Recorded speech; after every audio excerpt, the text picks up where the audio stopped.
Blair, listen, hey, I may not respect you, but I respect your turf. You want him, you got him. I won't take a guy. Take my guy. Listen, when it comes to men, the only thing you could take from me is lessons. Just don't start with me.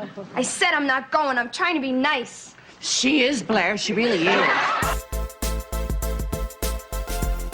Hello and welcome to Eastland to Langley. I'm Karen Ben Singer. I'm Scout Kirkpatrick. And this is a podcast about the 1980s sitcom The Facts of Life, where we are working our way through each and every episode. And today we are talking about season 2, episode 3, titled Double Standard. And I'm going to let you take over some descriptions or explanations or just general summaries. Information. That's the word I wanted. Yes, as you said, this is double standard, which the meaning of it becomes clear as you watch the episode. Before you get into the summaries, I do want to just give a content warning up top that this is an episode that circles around the topic of sexual assault. Yes. It is not an episode where anything happens to anyone directly. Not visibly on the screen. Not on screen, and even the situation itself it is certainly classified as an attempted assault, but it's handled somewhat lightly. Agreed, yeah. But it's a very interesting and I think a pretty deep conversation about a lot of the circumstances surrounding it. So it's kind of a heavy premise, but if you're willing to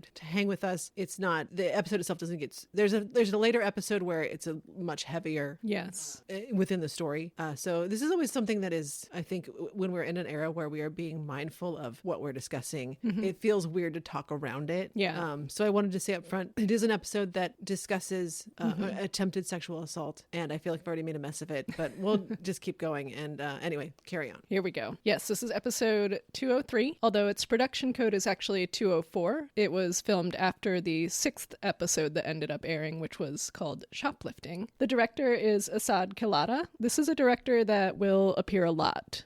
He actually ends up directing 77 episodes of The Facts of Life, so he's a name you'll see a lot. He did do some directing in the first season. It's not any of the episodes we covered, but I do have a quote from him where he talks about being asked to come on for the second season. He says, "I had directed one episode when the series first began, and it was difficult then because there were so many characters and there was so much going on. When I was given a call and asked to go back in the second season, I actually had a little trepidation because of that first experience. But then I read the script and went back because suddenly the show just had this focus, and it was the start of what went on to become an iconic series." And he must be talking about this episode because he did not direct Shoplifting. So okay. I think that's very interesting, and I think he's right about this episode kind of beginning the focus of how this series becomes what it is. I do think it certainly is where we see certain things gel into place, which maybe that is why it was moved up. I don't know. I'll let you continue your facts. Yeah, I have more thoughts about why it's moved up, but I don't know if it's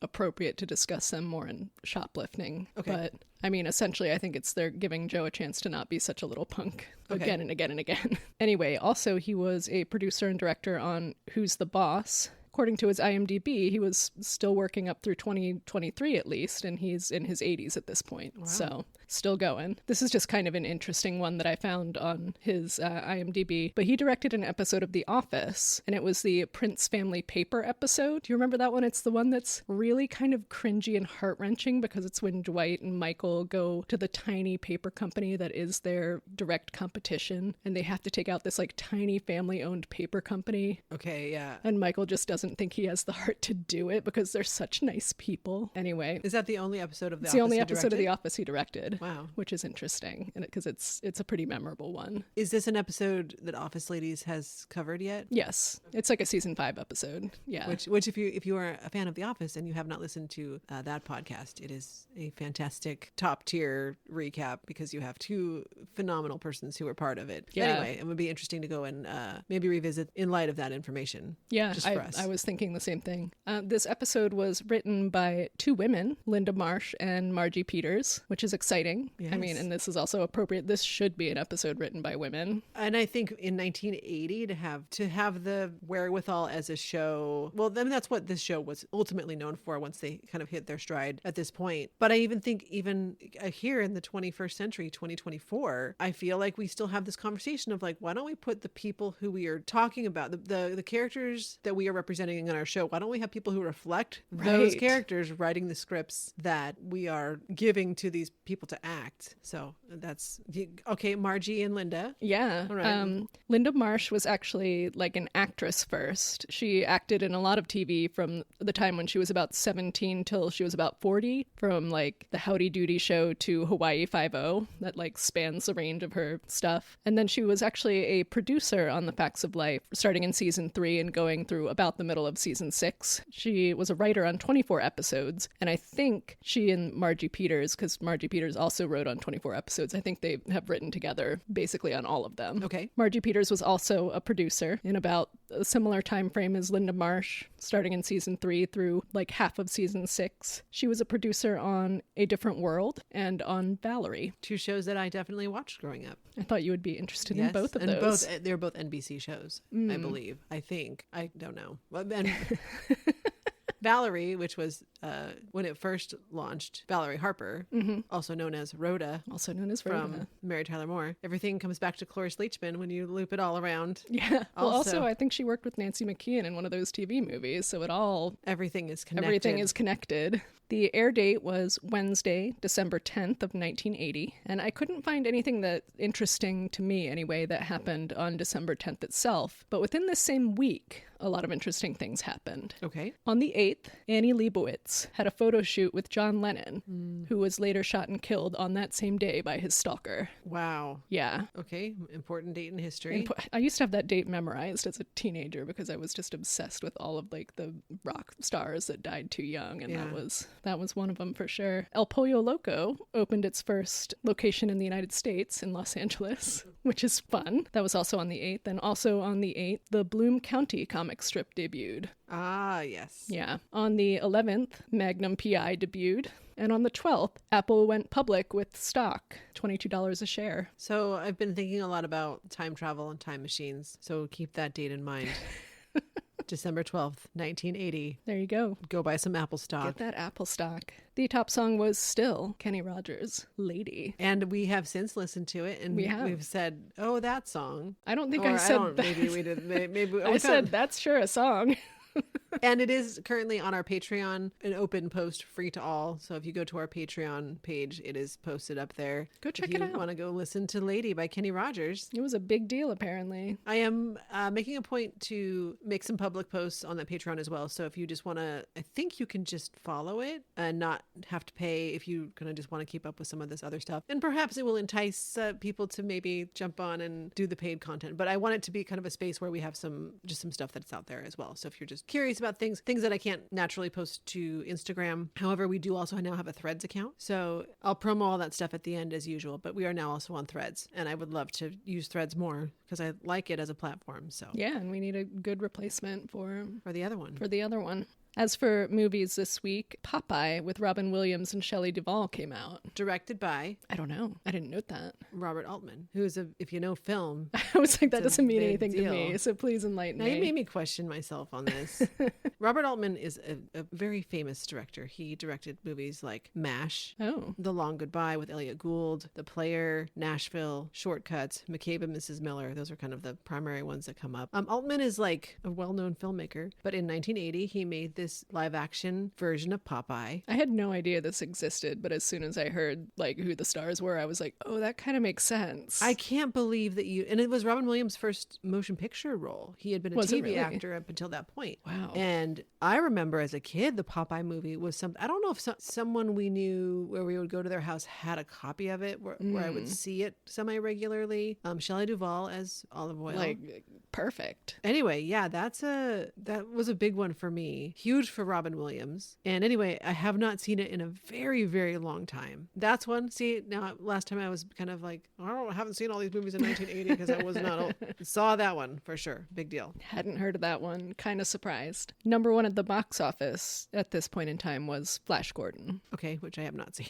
Okay. And yeah, and they were up against on TV, they were up against Soap. I thought it would be fun to read the episode synopsis for that so we know what we're competing with here. Okay. This episode of Soap was in the middle of the 4th season. Jody hires private detective Maggie to find his kidnapped daughter. Billy heads off to Malaguay to find his mother. Mary is depressed over the media's treatment of her husband, who plans to infiltrate one of Tibbs' massage parlors for evidence. Sounds fun. And it was up against also the TV movie Mark, I Love You, which is Kevin Dobson plays Hal Painter, a distraught widower caught in a bitter custody battle with his late wife's parents over his 10-year-old son, following his plans to remarry and move off to California with the boy. And I guess this was based on a true story because the character that is being played is also the writer on this TV movie. So it's this man's story about trying to get custody of his son. That's what we were up against. So I'm going to read 4 plot synopses this time because I have decided, just for fun, we're also going to add the plot synopsis from Wikipedia. Before you launch into that, Yeah. I have a note. I made a note on my notes. Let's say notes again.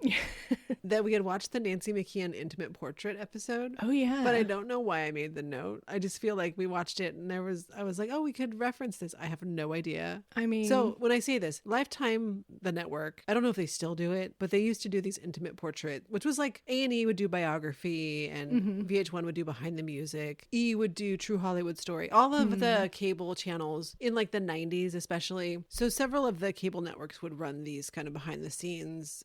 I don't know. It's just in the era before the internet, this was how we gathered other information about people or movies or music. Lifetime, this was around, I think, 2000 because it, I think, coincided with The Division, which was a series that Nancy McKeon would be on as the like sexually adventurous alcoholic police which was a detective. Lifetime show. Yeah, I think it must have been coinciding with that. And it's on YouTube, and it's obviously like a VHS rip that somebody did. I don't know if it exists elsewhere. Anyway, so we watched it, and it was just like a history of her and how she got into the business. And anyway, I made this note that we watched it, and I was like, there must be something important about this. I have no idea why. I mean, it was fun. And also, it's just she was a weird kid who really liked to work, and that was all that she ever wanted to do. And I think we can see some of that in her work ethic as a 14 or 15-year-old actress at this point in time, bringing her A game. I think in this episode in particular, we really see her range of what she can do. And I think what really struck me about that was how much the work she did as a young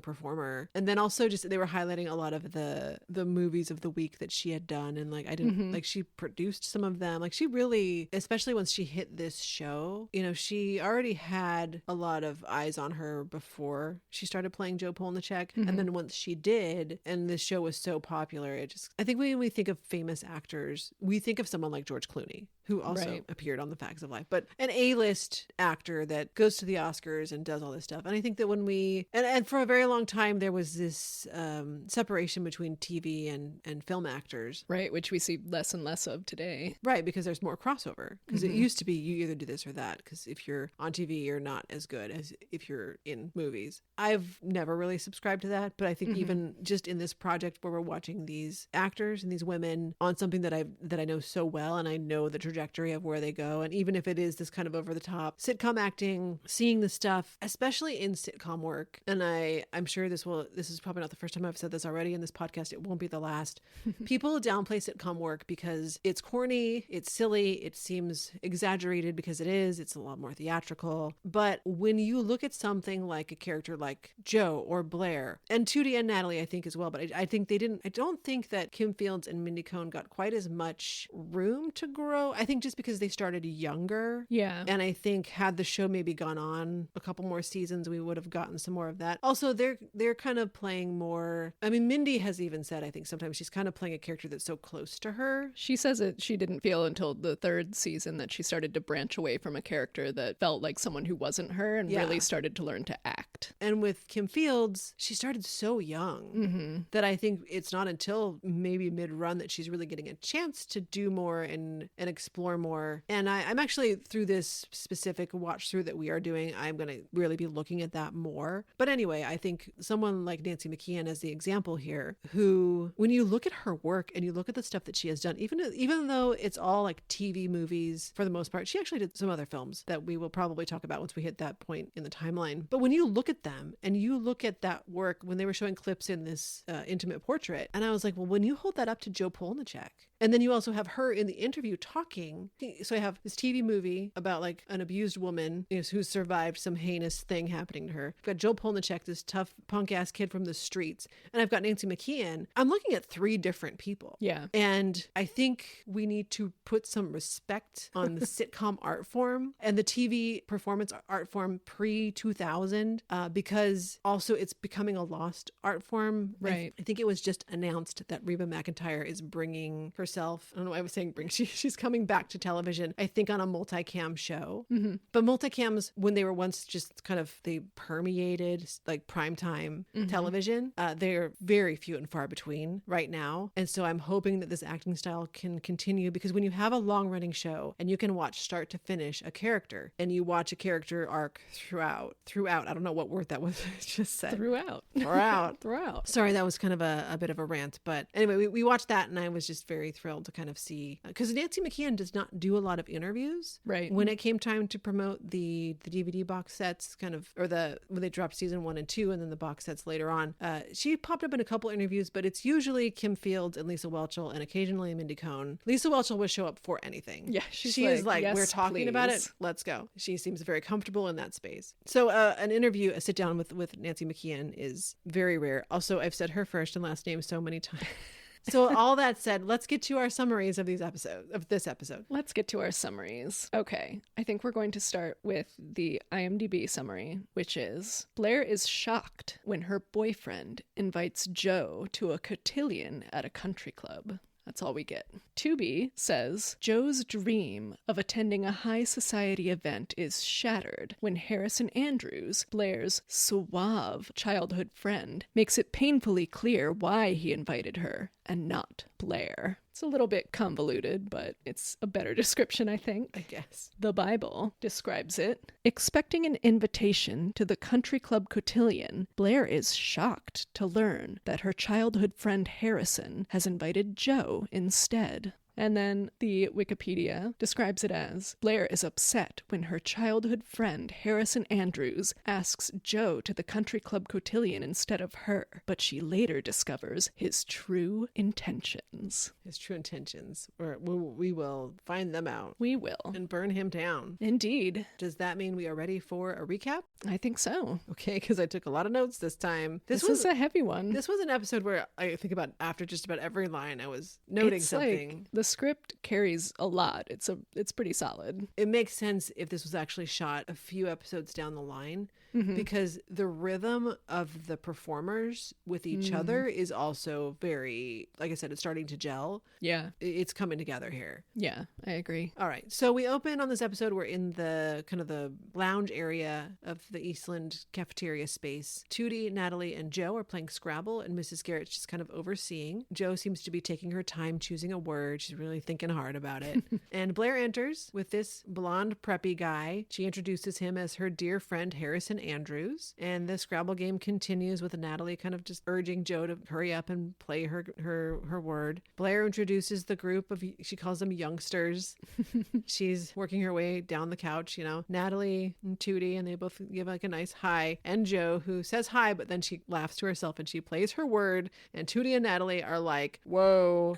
Mrs. Garrett refers to it as a 4-tile word. She like barely acknowledges him, I want to say, though. Like technically she says hi, but it's more like, eh. Yeah, she doesn't give a crap about this guy. I also appreciated that Blair introduced Mrs. Garrett to him as their friend, confidant, and slave driver, which I think is the epitome of Mrs. Garrett. Well, it's not exactly the nicest way to put it or the most politically correct way to put it, but that's how they see her. Well, I think that's also because they're still on probation. They're still on probation. Currently being held accountable for their actions, which would make her more of an enforcer. To Blair, it's akin to slavery, obviously. Yes, well, she's what does it Joe call her later? Like a wasp nerd? A rich wasp nerd or something. That's who she is. So Joe plays some vulgar word, we assume. Blair says, well, that's our Joe. Mrs. Garrett inquires how long Blair and Harrison have known each other, and before Harrison can really even get a word in, she's like, since we were babies, we have known each other just forever. Our families have hoped that we'll join our great bloodlines. And Joe comments, are you people or racehorses? And Blair says, better a racehorse than a jackass. Joe glares back at her, and we already, though, have this rhythm between these two characters of we're going to antagonize each other.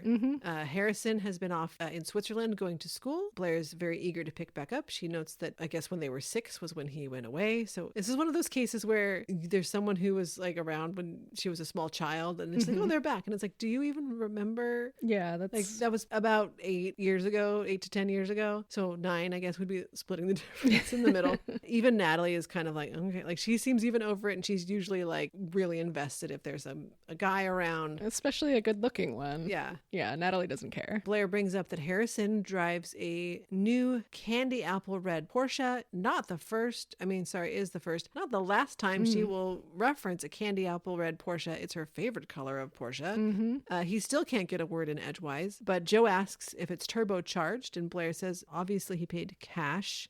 Mrs. Garrett is even seen like kind of laughing at the fact that Blair doesn't understand what that means, which I take slight issue with because maybe at this age, but Blair is someone who knows cars, at least as a consumer. She knows car aesthetics. Joe knows how they run. Yeah, and I think Blair would, maybe Blair at this age doesn't quite know it, but I was like, she would know what I can't tell if this is a case where she's playing dumb because the guy is right there, or if it is just a Blair Warner like, Joe, obviously he paid cash, like Just wanting a chance to brag even. But Yeah. I also just found this Blair to be a bit odd in the fact that like she doesn't let him speak. Because usually when Blair is with a guy, especially a guy she's really trying to impress, she manages to be a little more charming than this. Like you can tell he's annoyed. I don't think she's trying to impress this guy. This is a kid she knew when they, like, I think she sees him as like an equal. I think she's trying to show him off to her friend. She's like, oh, my friend, like, here's finally someone from my level is here. And Okay. I understand what you're saying, because we do see that from her, that she has these roles she slips into when she's trying to placate guys, or she's not really ever trying to get something from them, but if she's like trying to, I mean, in this case, she wanted to be asked out to this. Yeah. The thing is I think she's just waiting for him to ask her, because to her it's a sure thing. Yeah. So there's nothing about this situation that she's like, I need to behave a certain way, because she's like, Harrison's going to show up. He's going to ask me to the cotillion. We're going to go. Finally, I get to go do something of high class. Something fancy. That's not just this boarding school crap. I think that's where she is on this. That was what my read was on it. And I think she's just trying to impress her friends with this fancy man that she knows, who is fair. old enough to drive a Porsche, which she would be a sophomore here. So that's not that way. He'd be a year older. But then are they the same age, or is he older than she is? It's so hard to say. Age on these kind of shows is very wiggly. Sitcom continuity is out of control. So he clarifies that it's a 911 SC. Joe understands what that means, and she nerds out a little bit, but then she's like, yeah, my bike I could beat you in a race. She challenges him that her bike could beat his Porsche. He's like, hey, that sounds great. Blair's irritated, and Mrs. Garrett is like, nobody's burning rubber. Not Simmer happening. down. She announces it's time for dinner, which means that they need to go to work because they're working off their criminal activity. And Blair's like, oh, hold on just a second. I'll be right back. So she leaves the room, insisting that Harrison just stay where he is. I want to say that it was at this point as she's walking past Joe that I noted she's wearing like a pink blazer, and Joe is wearing this shirt with like green sleeves. And maybe it's because we just saw the Wicked trailer, but all I could think about was Glinda and Elfie. And I was just like, oh. So we have a clear foreshadowing of Wicked. They knew it was going to happen. But I do think it's an interesting juxtaposition of those two colors, or they very much clash. And they're complementary colors, red and green. Like reds to greens are on the color wheel. On the color wheel, they are on the opposite ends, because they're complementary and yet opposing. And yet. That's what I should have called this podcast. So Tootie and Natalie plan to finish their game after dinner. I noticed there's only like 4 words on the board. They cannot have been playing very long. But Joe's like, I've got other plans. Harrison is really interested in what her other plans are. And she kind of plays up her like rebellious girl with a motorcycle persona, and she's kind of talking about, I probably will go to the arcade, and I might come home in time for my curfew. And he's like, oh, okay, if you're going to the arcade, maybe I'll show up. And she's like, it's a public place, do what you want. And so he's like, okay. So he says goodbye to everybody. He charms Mrs. Garrett by like giving her like a over the top kiss on the hand, and she's just tickled by it. And it's just such an awkward, because she's going in for a real handshake and he kind of like stops her hand, and then it looks so awkward. What I enjoyed right now was that you were like showing it And this is an audio medium, but Yes. it's pretty good. Yeah, You well. did recreate it. So if you saw the episode, you've seen it all. You know. Mrs. Garrett kind of comments on like what a nice young man. Blair comes back down. She's changed into her like a Western vibe. She's got like a red vest on and a denim shirt and a long denim skirt. And she comes out and does this thing where she's not looking in any direction where he would be. And she's like, Harrison. And she's just smiling. Waiting for him. And she does it again. And then who is it that kind of Tootie's like, you can unglue your smile, Blair. your boyfriend had to take off. And she's like, and she just drops the whole act Immediately. right there. Ugh. And she's like, oh, he didn't tell me what time he's taking me to the High Crest Country Club tomorrow. And Natalie, now she's interested. Oh, you're going to a dance? Blair clarifies it's not a dance, it's a cotillion. And they're like, Tootie and Natalie are both like, well, what's the difference? Mrs. Garrett says, you hang crepe paper and play records in a gym, it's a dance. You hang crepe paper and play records in a country club, it's a cotillion. And that is kind of, it's simplified, but it is like, well, Yeah. it's where you are. It's where you are and who you are. It's the same event. Natalie wants to know when Harrison asked Blair to go. And she's like, well, he didn't exactly ask. And Tootie's like, well, maybe that means you're not exactly invited. And Blair's like, that's absurd. Natalie says, for her, it's iffy if there's not an engraved invitation. In front of witnesses. In front of witnesses. And Blair's like, well, he started to ask, then he got a phone call. And then she's like, but we're two minds. We think as one. And, when two minds are involved and one of them is mine, I always get what I want. And she says, besides, why would he decide to go to Bates in the first place? And Mrs. Garrett is like, whoa, girl, hold on. You're telling me that a boy would change schools and countries just to take you to a dance? And deadpan, just straight, beautifully, Blair just says, they have before. And I believe her. So do I. And Mrs. Garrett is like, whoa. And Tootie and Mrs. Garrett are both kind of like floored by this. Natalie seems delighted and tickled. Mm-hmm. Blair also says, their mothers had lunch last week or whatever, and they agreed, so it's a sure thing. Tootie says, yeah, it is if you plan on going with his mother. And two things Blair is sure of. She will marry money, and she will go to this cotillion tomorrow. And then she struts away. I do want to say that for all that everyone else seems so totally charmed by this man and so excited for Blair, Joe, for all that he was chasing her around the dining room earlier in that scene, no interest. She's just trying to brush him off with jokes. She even calls him creepy when Mrs. Garrett talks about how polite he is. Yeah. Joe's not impressed. No, she is not. When Blair leaves, Natalie says, the only thing I'm sure of is that I'll be wearing a retainer until I'm 40. I don't think we've ever seen Natalie wear a retainer No. in the course of the series. I don't think so, unless it's maybe in that classic sink scene. Maybe, we'll have to or look. I'll have to check when we move through season 1. So we jump forward in time. We're back to the Scrabble game. Now Mrs. Garrett is playing and Joe is not there. Blair is just impatiently kind of waiting by the payphone. She insists the phone's not working correctly. Natalie tells her to relax because she's so uptight, and she does the I am not uptight in the most uptight way possible.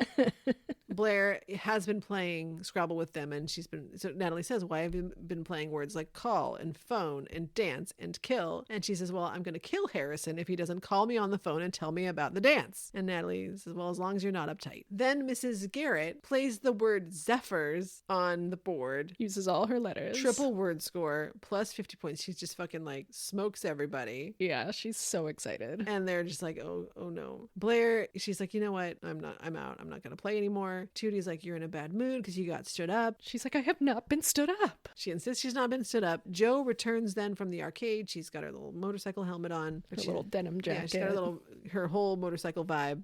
She comes in, she kind of takes off her helmet, and she's talking about she was at the arcade, and Blair's like, oh, the crummy arcade, and she's my friends. Oh, your crummy friends. And Joe's like, well, you're crummy friends, or at least friend, because Harrison was there, and he was following her all around the arcade from skee ball to Seawolf to air hockey, and all three iconic 80s things to do. Yeah.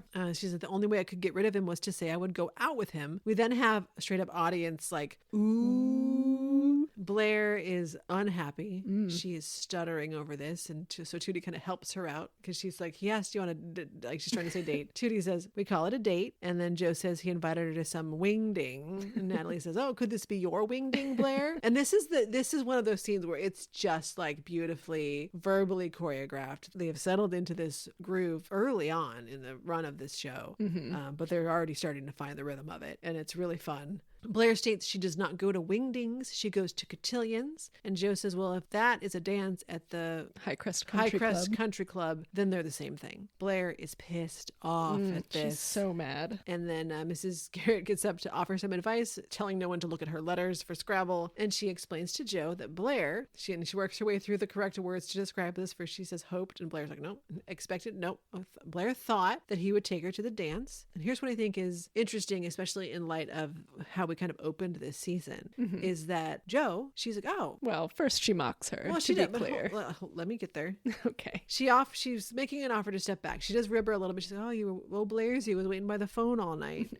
She ribs her a little bit, but then she's like, no, hey, like, look, I don't respect you, but I do respect your turf. If this is your guy, I'll back off, no problem. And she's sincerely following the rules of whatever etiquette it is she knows and understands. Is like, well, you don't mess with somebody else's. I mean, in this case, they're treating this guy like property, which, you know what? Sure. In the case of whatever else happens in the episode, treat him like whatever you want. But no, she's like, hey, cool, I'll back off, no problem. But then Blair has to do that thing that Blair does, which is that she's like, I don't need you to do that. Because you can't take my guy. She gets unnecessarily close. Steps up to her. And this is also another one of those gifs I think you can find. Yeah. And it's also used in like fan vids a lot. But she has like one arm on her shoulder and she says, when it comes to men, the only thing you could take from me is lessons. And it just reads really queer. Yeah. It's not at all the narrative of the scene. They are right in each other's faces. They are right in each other's faces. Why? Again, when we're thinking about the execution of the blocking and the narrative, and of course it makes sense to like get in her face, but it is like the way she puts her hand on her, which feels staged. That's the thing, is that was probably a direction that was very stagey. I'm sure. But it reads as like, what is the point of this? What are we talking about? But she essentially is like, I don't need you to back off because I'm not threatened by you, kind of a thing. And then Joe's like, well, hey, I'm just trying to be nice. And Mrs. Garrett is like, oh, she is. Like she like pushes her away between them. Blair, she is like, she's really like calling Blair off. She's like, you need to cool down. Which I think the only reason that the arm is put up there is for Joe to knock it away, because that's what she's like, I'm trying to be nice, and she's like, it gives her like a physical manifestation of this anger as she's, quote, trying to be nice. Yeah, because it does feel weird because it's the way she saunters up to her. And I 100% see it as they were like, okay, we need to stage this so that we have a visual, this and that. And it all very much makes sense. It just seems a X little amount queer. of decades later, when we have lived through a lot of things, it's like, what is happening? Now the situation is spun all the way around. We've done a 180 here because now Blair's like, well, Joe wouldn't even go to this and she's like, you wouldn't subject yourself to the humiliation of drinking from the finger bowl and putting ketchup on your quiche, and you don't even have any business there. Which, drinking from the finger bowl is something that is referred to multiple times on this show as a way that Joe will not fit in an environment. I'm wondering if this is like a thing if it's a writer's room thing where it kind of like someone said it and someone thought it was very funny. Yeah, and because it comes back a lot. Blair seems to like finger bowls as a table accessory.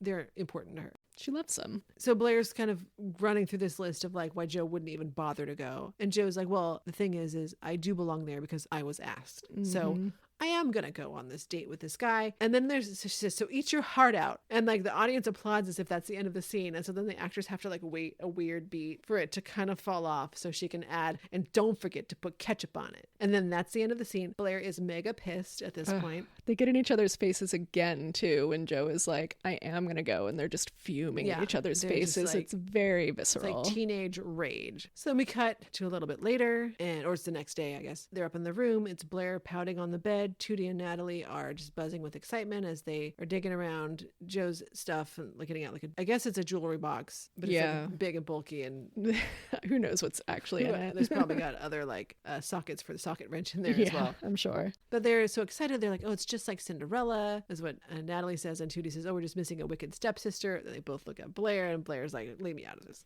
Mrs. Garrett enters carrying a wooden spoon. She's for got some a wooden reason. spoon in hand. Tootie and Natalie, they head on out because they found a necklace that Joe's going to put on because she's getting dressed in the bathroom, I assume, or whatever dressing area they've designated for the special event. So Mrs. Garrett comes in to console Blair a little bit, and Blair insists that she's fine because Joe won't fit in anyway. And Mrs. Garrett's like, well, that's snobbish. And Blair says, well, so are the people at the club, so they're going to have the same opinion that I do about this. Joe comes in a cute peasant dress, but again, much like the Cindy, it's kind of frumpy. Well, yeah, that episode, season 1, episode 1 episode where Cindy has kind of the makeover for the Harvest Queen. Yeah. It's just a weird era for what are considered cute dresses. And in this case, though, it's a peasant dress, is the type of dress that it is. And Blair's like, oh, how fitting, a peasant dress. And she's trying to pick a fight, whether she knows it or not. And Joe's ready to fight her.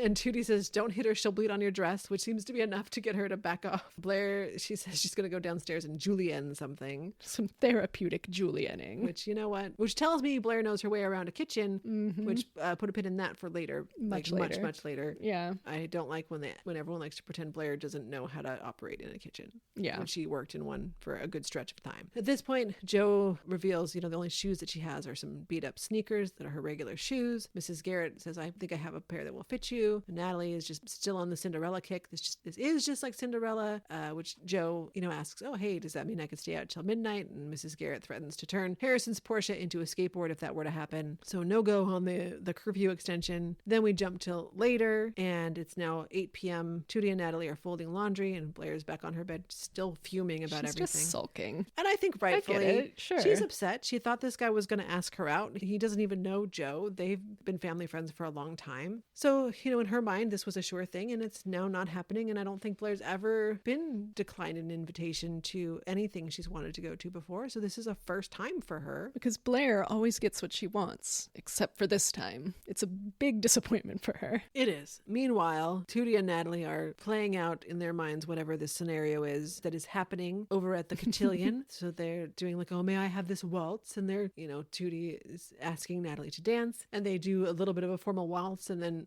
they do a little bit of a formal waltz.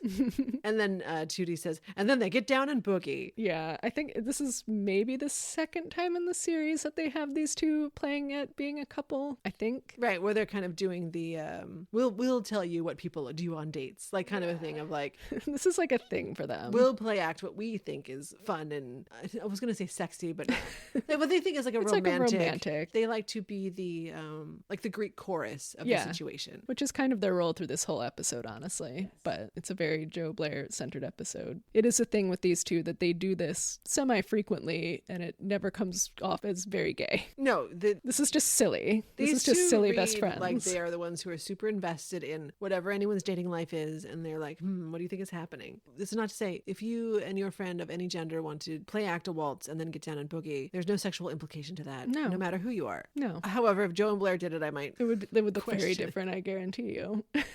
If they're standing within 4 inches of each other with bizarre blocking, who knows what could happen. So Tootie congratulates Blair for taking all this in stride, but then Blair does break down and she's like, why did he choose her and not me? I don't understand. Natalie suggests that they slap her, put a pin in that for 7 years down the road. But Blair, then she pulls it together. She's like, no, I'll get over it. Then we cut to Joe returning from the dance. She's in the hallway. She's disheveled. Her, she had like a cute, like weird peasant side pony. I don't know what was going on. It was like a ringlet kind of a thing. She's carrying one shoe.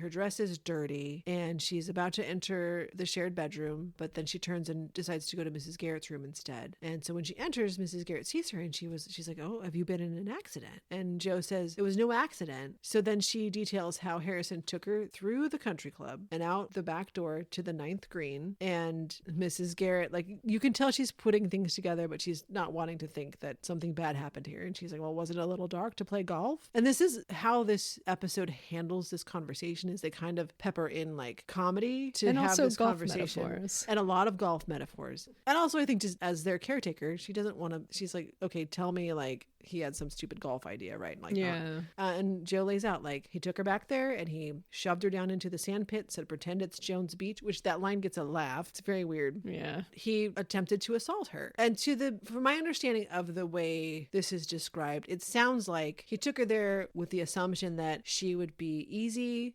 because she's not a rich girl, she's a lower class than he is, that she would probably throw herself at him. Yeah. It sounds like he thought this was a seduction. Yeah. And it sounds like as soon as she was like, fuck off, he backed off. So it doesn't seem like he chased her down or anything. Not that Doesn't really make it any mean better. anything. It still means he's a creep. Joe struggles with the fact that this even happened because she saw him as a guy with a good background. Therefore, he should be a gentleman. So this is a conversation about class and how we perceive people of a certain class. And so she's assuming he's rich. He's apparently good looking by Blair's standards. He's a clean cut, rich guy who goes to Bates Academy, who attends cotillions. So in Joe's mind, he's going to be a well-mannered, nice guy. And in his mind, here's this girl who rides motorcycles and is adventurous and goes to arcades. She's going to be down to have sex on a golf course in a sand trap. Yeah, why the sand? All bad ideas, sir. Everything is a bad idea. And also what's interesting is that Joe says she considers herself a good judge of character, which I think is like, it's kind of odd because Joe's opinion of rich people generally is not that she's expecting anyone to be a gentleman. And I don't know if it's because Blair vouches for this guy, but there's some disconnect here. And it is interesting too because she kind of was like, he's kind of a creep. But I think the fact that he knows cars, that he showed up at the arcade, I think that clouded it a little bit for her, that he was into this. I think the idea that he was into the same stuff that she is, that she was like, maybe not all rich guys are like snobby tennis players. This guy wants to play skee ball. That's cool. And I think that's part of it is she just perceived that. So she thought, and I think you are right. I think that someone that Blair was so eager to go out with this guy. Right. And she can't imagine that he would treat Blair this way. Right. So why would he treat her this way? And that's what she can't understand. She sees herself and Blair essentially as equals, even though they don't have nearly the same money or privilege or anything else. But as we're about to find out, there's a double standard. So she's saying that, she expected he'd be a gentleman. And then Mrs. Garrett has another comedic line of why? Because he can yodel in 3 languages. And even though this is meant to be comic relief in the weird way that the 80s handles heavy topics with this stuff, she's making a point, which is like, why? Just because he can do this or has this background, why did you assume that meant he wasn't capable of being trash? Joe, she asks if she can kind of hang out in Mrs. Garrett's room till the other girls go to sleep because she doesn't want to explain what happened because she's embarrassed. She's embarrassed that she misjudged this guy. To her, in her mind, she let herself get into this situation, which is how we're still having this conversation, but at least I think we are now at least at a point where people understand that if you are a person in a situation where someone tries to assault you, they're the one at fault. Yeah. No matter what's going on here, if they're trying to assault you, if they shove you into a sand trap, tell you pretend it's the beach so we can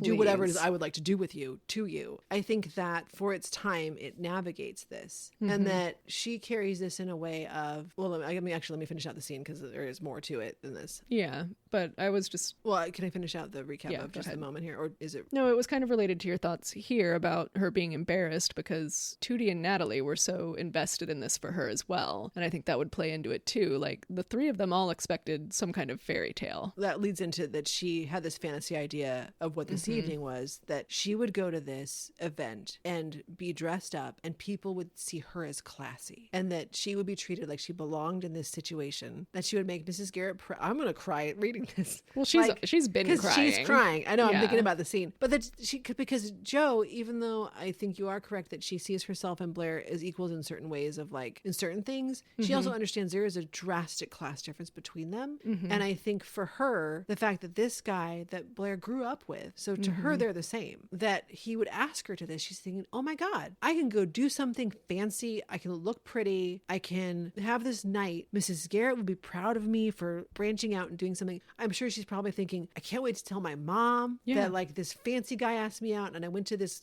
cotillion. Like what the hell is a cotillion? I don't even know. And now it's this disgusting, horrible evening that she's had. And she doesn't get to be Cinderella at all. And then there's like a stupid double entendre joke here where Mrs. Garrett says, Harrison put you in a terrible position. The audience laughs about it. And then she's like, well, not like that. And then she says, you handled it with dignity, grace, and class, but I do wish you'd hauled off and hit him. And Joe is like, oh, don't worry, I did. That's what happened to your other shoe. So what I appreciate about this overall is, oh, she fucked this guy up. Yeah.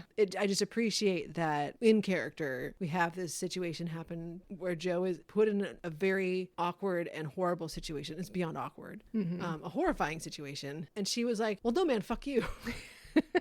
And then she left. Yeah. And so anyway, so that's how this show navigates this. you know, again, it's 1980 and this conversation is being had. And this is a scene that I think you could take and make a couple of modifications to it and bring it out today. Yeah. And still have the same resonance. Well, and I also think too, because, you know, not to get too far ahead of ourselves, but the other major time in the series that sexual assault is addressed, it's like a stranger rape situation. And this is a guy that they all kind of know, Or a have at guy least that met, yeah. they have met. They all think highly of him, and yet he pulls this shit. And I don't know that it was talked about in that context. It's not talked about in that context enough anyway, but especially not back then when it was kind of like a stranger danger. That was what people were taught to be afraid of. Right. And we'll get a little bit more into that a little toward the end of the episode here too. So while all this is happening though, we cut back to the girls' room and Blair's like, we have another mirror shot, your favorite thing. I love it. She's looking at herself in the mirror and she's trying to understand, why did Harrison not choose her? Why did she choose Joe? And what's interesting is this now in juxtaposition to what we just saw. So she's like, you know, why? She's running through the list of like, well, what does Joe have that I don't have? And like, or what is she like, what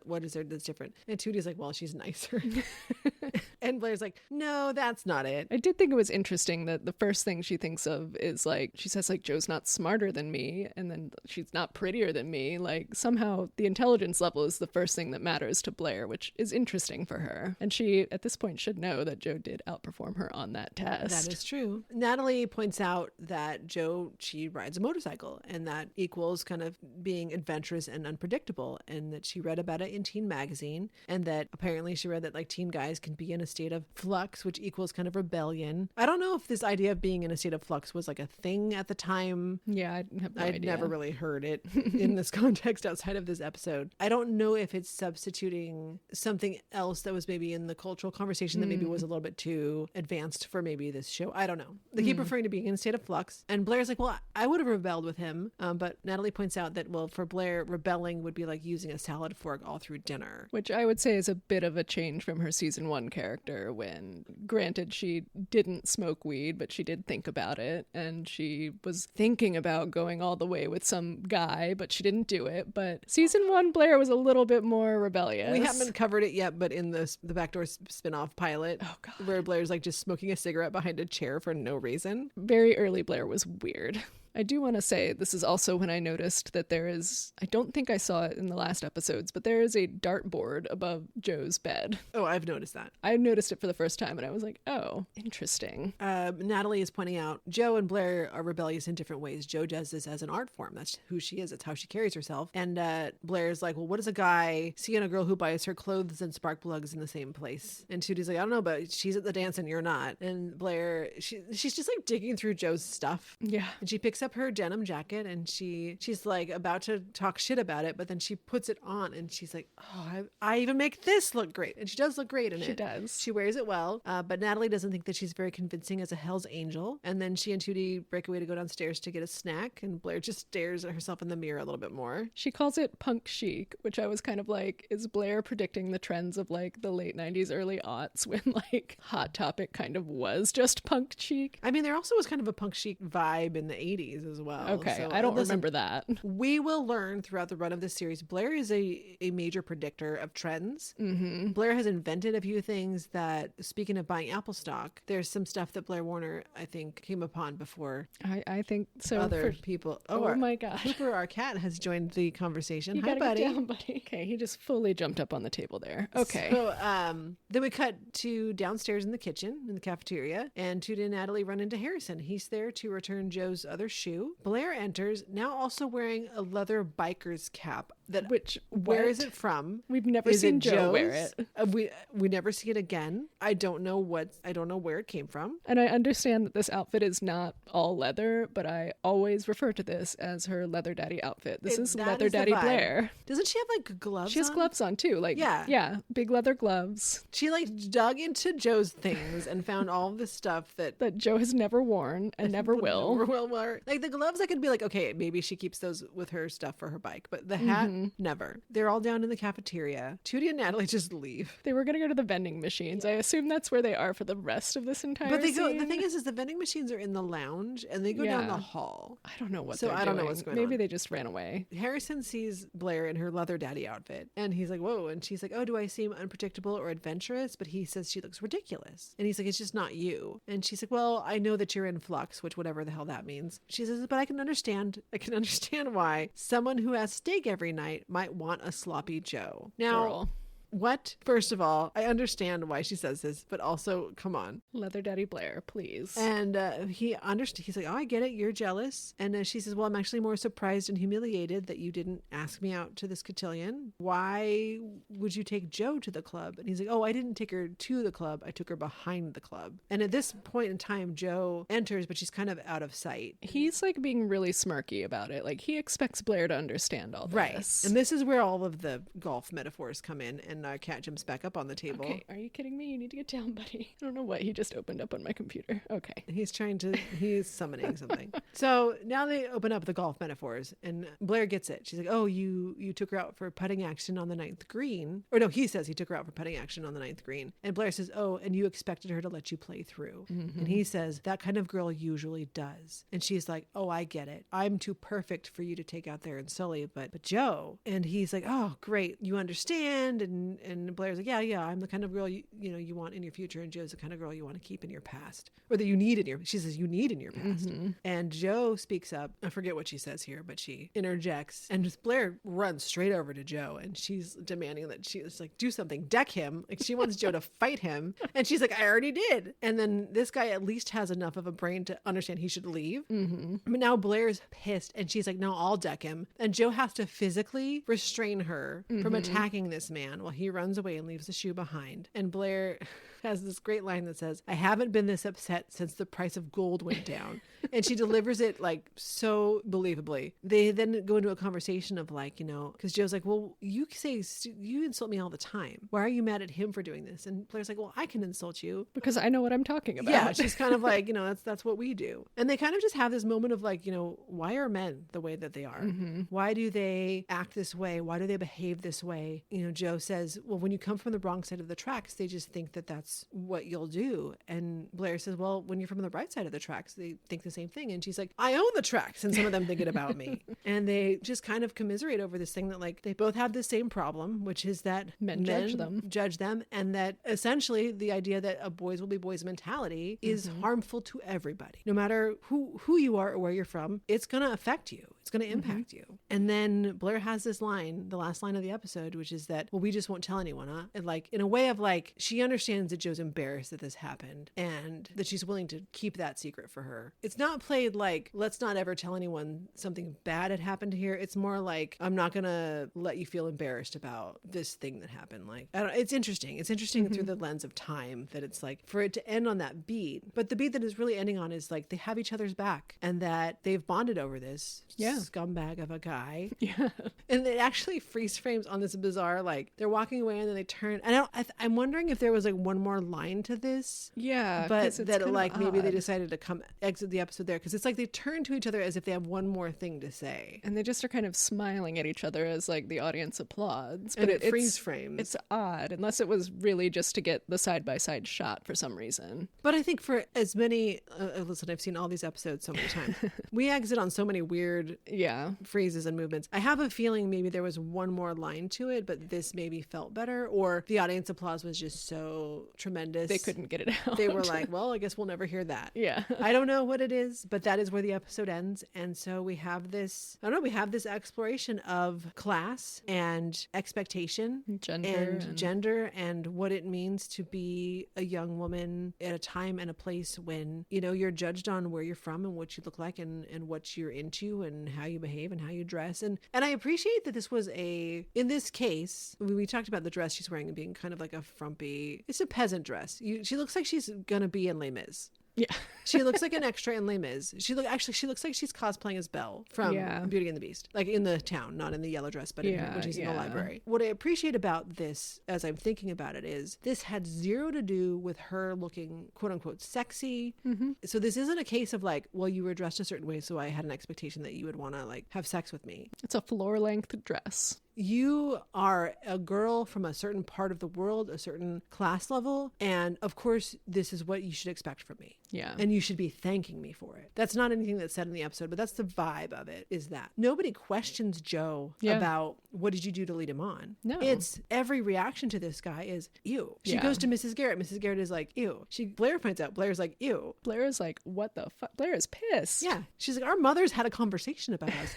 You're disgusting. And I'm going to tell my mother you're a sleaze. Yeah. Oh, yeah. That is. She just. She says, I'm going to tell you a sleaze. Yeah. No. She says. I think she says she's going to tell his mother he's a sleaze. Oh, I thought he everybody's said, tell your mother. mom said hi. I said hi. Oh, that's right. Yeah. He did. Yeah. He tell your mom we said hi. Yeah. I'm going to tell you're a sleaze. So Blair's like, Blair's over it. You're She's done with this guy. Disgusting. I like that. I like that a lot. And I think that has to be a benefit of female writers coming on to do this and 100% to express like, here's what we're going to talk about and here's what we're not going to talk about. Here's what's going to happen and here's what's not going to happen. And this is that's what we're going to do here. And we're going to tell it through the lens of a fucked up Cinderella story that does not go well for Cinderella. And that it is completely through the eyes of these two female characters. It's from Joe's perspective of having gone out with this guy, and it's from Blair's perspective of not understanding what I think also her, even though it's a different narrative, but like expecting this guy to, I don't know what her expectations are of him and what she thinks he's gonna want from her or offer her. And then it's not worth it. It's the whole construct of that world is just, she's realizing like, well, that's not how I want things to be. Well, and it's interesting too because he has this expectation of Joe because of how he expects women like her to behave around him. And I think it's interestingly paralleled with Blair's assumption of the fact that he moved here to take her to a dance because men have done this for her before. Yes. Like it is a given that men will come and throw themselves at Blair, just as this guy expects that Joe is going to throw himself, because they're both rich, good-looking people. They expect that kind of treatment. And I think it really puts an interesting lens on Blair's view of men in a way. Also, the difference between them is that Blair is worth it. Yeah. And Blair isn't going to force these guys to do anything they don't want to do. No, of course not. But I'm saying like if Blair asks you out, you should say thank you, ma'am. But also same thing because she's not going to be pushing that boundary and breaking those boundaries. She's not going to do that. I think this is as much of a wake up call for Blair as far as the world that she thinks that she should be inhabiting.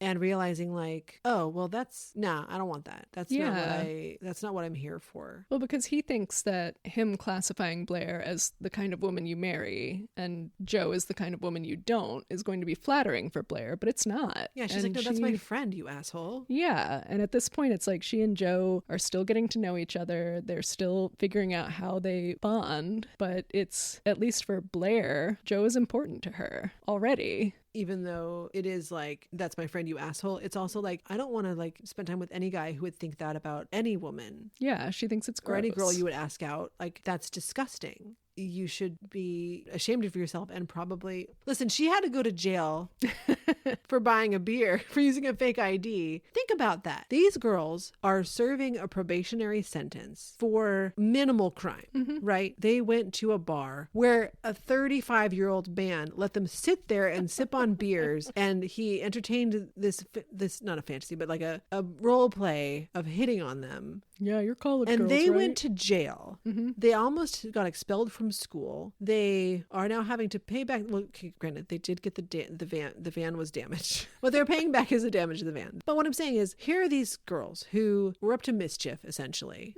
And made some bad decisions. This guy took a girl behind a country club, shoved her into a sand trap, and tried to assault her. And he gets away with say hi to your mom for me? And a punch in the face. Fuck this guy. Yeah. Take him to the sand trap and bury him in it. And they can play through him. Yeah. Like that's some heavy shit, man. Yeah, it's fucked that's up. the world we live in. That's 1980 for you. Listen, despite the fact that this episode is over, oh God, I was just trying to do the math, over 40 years old. Is that right? Yeah, God, it's what's 44 happening? years old. Honey, it was made in 1980. It's 2024. Wow, I hate this. Anyway, I think despite the fact that the episode is this old, it does actually do a decent job of addressing this topic, and it's still sadly relevant. Yes. Were there any other standout moments in particular that you noted or thought of that we didn't really cover? I do want to say that I really liked Natalie's line when they ran into Harrison coming back with the lone shoe, like he's the prince or something. And he was like, I'm here to return Joe's shoe. And I think it was Natalie. It actually might have been Tootie, but she said, what did you do with the rest of her? Yeah. And then they're like, they leave. They're just like, bye. okay, this is none of our business. Which And they that's a just rarity peaced for out. them to say. I did when this episode ended, when we were watching it, I was like, I don't know, were they sitting in the lounge like eating their candy, like watching all this That's unfold? what I like, want to what's going know. on? I mean, MVP, there isn't really anyone else in this episode except for Harrison. There's no like extras for, it's all pretty It's pretty bare bones. pretty bare bones here. I do enjoy competitive Mrs. Garrett when she's playing Scrabble. I do, yeah. I want to know what Joe's dirty word was. Me too. Okay, I mean, Leather Daddy Blair, MVP. Like, she really carries it well. She looks great. She does look great. She's feisty. She wanted to punch a man. I'm all for it. She should have been allowed to punch him. Why did you stop her, Joe? I mean, yeah, and that scene is so great because she's like really- freewheeling and like Joe like she's holding her back and it's She really lunges for him. and I mean, like, Harrison was afraid. He was Yeah. like, "Ooh, I gotta go." like that looked like that took some careful planning because she looks like she really goes for it, and Nancy McKeon looks like she's really trying to actually hold her back. I really, really enjoyed that. Yeah. I think as far as, I mean, again, it's hard to warn a corner on an episode that really centers around her. Right now, Blair is in kind of this westerny era. Everyone kind of is, I think, because we remember Tootie had her fringy vest. But in this episode is a lot of like denim style shirts with embroidery, like flower embroidery, and like dark denim jeans. And these girls always lay on their beds with their shoes on, which I know part of it's because they're on set. Freaks me out, man. It is a little weird. Especially when she's laying inverted with her head at the foot of the bed and then her feet on the pillows. And I was like, that's gross. Blair Warner would never. Yeah. Well, now I'm thinking about Leather Daddy Blair, and also because I'm thinking about earlier when we were talking about how kind of the way she treats Harrison is a little odd for Blair to be charming, because we see her when she comes back out, she has that smile and then she drops it when the man leaves. So we know that Blair is someone who can put on a front and does put on a front. So I do think it's very interesting that the front she wants to try next is Leather Daddy Blair, because she's someone who does this. This is what she does. Consider, because that's how she sees Joe. She's putting on a persona of like, well, this is what Joe does. No, that is not what, I've never seen Joe look like that. Joe does not wear that hat. Where did it come from? What, did you manifest it? Like, what is it? That's how she perceives Joe. She sees Joe as this tough biker. I don't know if tough is the word I would use for how she's carrying herself, but like, but she sees Joe as like this biker chick who would eviscerate this guy. I mean, I think when she's that mad, she's really embodying that. That's what I'm saying is like, this is Blair like trying something new. Yeah, I love that beat for her. And I think, as I said earlier, for an episode that navigates a lot of heavy territory, or at least, introduces a topic that can be really heavy, it navigates it well. In 2024, I do wonder how it feels, because I remember when Glee was on the air. Who doesn't? But they were, especially in those early episodes, when that first season, it did feel like they were modeling kind of some stuff as callbacks to, there were certain things that were throwbacks. And I remember at the time, they would sometimes try to leverage heavier topics. And they did this kind of through the run of the show, I think, but especially in that initial season. And people struggled with it because they were like, well, totally, I don't know what to understand here, what we're doing. And I was like, well, if you grew up on sitcoms, this shouldn't be a problem for you. But it was it was, it was what, 2010. So at the time, if you're talking about 15 to 20-year-olds watching it, they didn't necessarily grow up on sitcoms the same way that I did, or at least not the same style. So I think it is a very specific balance, which brings me back to my topic about, or my rant, or whatever it was, about acting, is this delicate balance of, okay, we need to talk about this, because this is how we did it back then. This is how we said, okay, 20 million people are going to tune into this tonight, or I don't know where they were, but even 10 million, 10 million people are going to tune into this tonight. What do we want them to walk away with? Yeah. What conversations conversations do we want parents to have with their kids after they watch this episode? Because this style of programming and this show in particular was very much that kind of a show, which was, you'd introduce a topic and hopefully it would either instigate conversations with parents and their kids or between kids themselves. Yeah. And so I think something like this, which is like really taking care not to give a shit about this guy's perspective. It's not about him. No. It's about Joe and it's about Blair. Yeah, and how they see each other, how they interact. But I do think too I used to watch Glee, but I haven't watched it in a very long time. But from what I remember, I think it's that with sitcom lessons, there can be such a delicate balance that's required. And sometimes I feel like with Glee, it felt overly didactic, whereas this episode, for example, does not feel like overly trying to tell you a moral. Maybe that's my bias. I think that the difference too is that Glee was doing something that was a little more satirical, or not even a little more. That's true too. Glee was a satire, and I think people did not. There are many viewers who maybe didn't latch on to the fact that it was satirical. And so it was, but that means it was kind of jarring when it turned. But I don't think it ever went truly sincere. I think they were, I don't know, I think they were trying to walk, we can have a Glee podcast next. No thanks. I think they were trying to walk a line on something. And I was like, I don't have whiplash from this because I'm used to things kind of just blending. I'm used to the Mrs. Garrett, oh, it's kind of dark to play golf, isn't it? Like, because you can be silly and over the top and campy, and you can have earnestness in that as well. And I don't know, my perspective was at the time of watching Glee, I was like, oh, they're just doing something that feels familiar to me. Also, I had this realization, I don't know if it was today or yesterday, it doesn't matter. As of the recording of this, it could have been any time. I, as a Gen Xer, cuspy Gen Xer, right at the end of the 70s, my coming of age into young adulthood was so centered around sarcasm and what would later be defined as snark. Sure. And that isn't really how Gen Z operates. No, that's true. No, this has become a podcast about generational differences. But I think in the media, that is really reflected too, because when you put that stuff side by side, I think the stuff that's kind of the cringe element of stuff, younger audiences can be like, oh, it was hard to watch because whatever word is used for that, there's a whole vocabulary to it that I'm aged out of understanding. But I feel like they can hang with it if they're like, The Office is an example where for some people of a certain age, they can't watch because they're like, oh, I don't know. But if they can kind of get over the hump, they're like, okay, like I can see what's fun about this. The harder edged sarcastic stuff that I devoured at like 15, 16, 20, it's edgy. And I don't mean edgy like cool. I mean like it had edges. It had hard edges to it. And I can understand why someone now in 2024 would look at that and go, what the hell is that? That's not funny. It's mean. And I'm like, that's the funniest thing I've ever seen in my life. What are you talking about?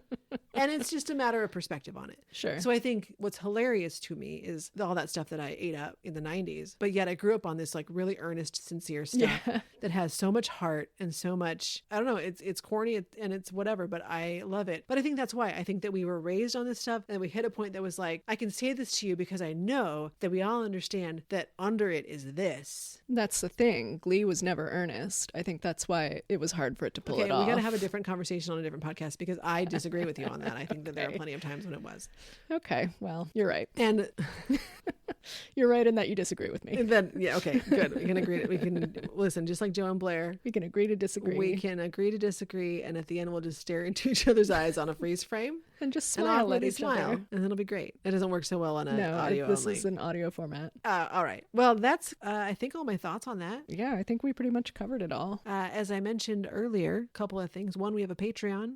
The link will be in the show notes. $3 a month will get you access to all of the season 1 recaps that we are going to do. If for some reason this is the first episode you've listened to, we are starting with season 1 over there because the show got retooled going into season 2. So it's a little bit different. And we decided to start on the main feed with season 2 because we love Joe Polnicek through and through. That was kind of a poem. It was very lovely. Aww. We are also on Instagram and now Threads, Eastland to Langley, same thing. And I'm trying to start to utilize the Threads for some more, I don't know, fun stuff. But, Threads is a slowly evolving place. But you can find us there. Please do if you'd like to interact some more. We're on all the major podcast platforms. If you can, please, if you're especially on Apple Podcasts, like and subscribe. It helps us track what's going on so that we know people are listening. eastlandtolangleypod@gmail.com if you feel the need to send us an email about anything. Those are all the places that you can find us online. We thank you for hanging out with us here today, tonight, whatever it is. And we will be back in 2 more weeks with another episode. Right now, this is a bi-weekly program. We're going to see how that rolls out for now, it'll take us 10 years to get to the end of this thing, but that's okay. We're going to have a great time doing it. Thank you so much for listening, and we'll catch you next time. Bye.